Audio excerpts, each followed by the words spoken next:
But now that I suppose you've been sitting on Sonder for a little bit, have you even really put much thought into what comes next? Or are you just thinking about getting this album out and touring for a little bit? Because obviously, again, we talked about Better Days had come out a few weeks before I interviewed you that first time, and that's well over a year now.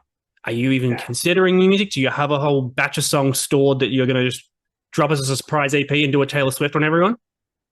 I do have some that are, for me, I normally stand behind the idea of if something's really good, then it should be on the project. And if it's not good enough to be on there, then it goes in the bin. That's what I've always kind of felt like.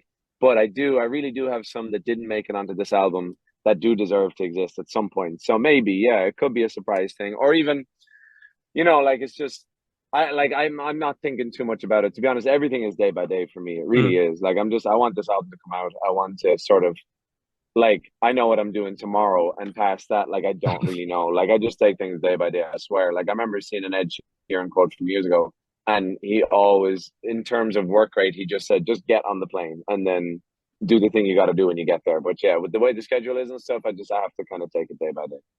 I'm curious when we did that interview, how far along was the album, or were you still only in the writing part?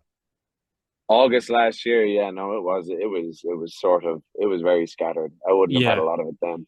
And yeah. like for me, I think say songs like Better Days, songs like Something to Someone and Kiss Me, those were kind of they sort of showed up early enough. And then from the first time I spoke to you, beyond that, I kind of that was like especially the way I spoke to you about what I needed to do and honoring where I came from, all that, from then on, that's kind of what I had to do. So I had to find songs like Innocence and Sadness and Blossom, which is the last song on the album, just these songs that really make sure there's tons of me in that project, without kind of staying stuck where I am, but honoring where I came from.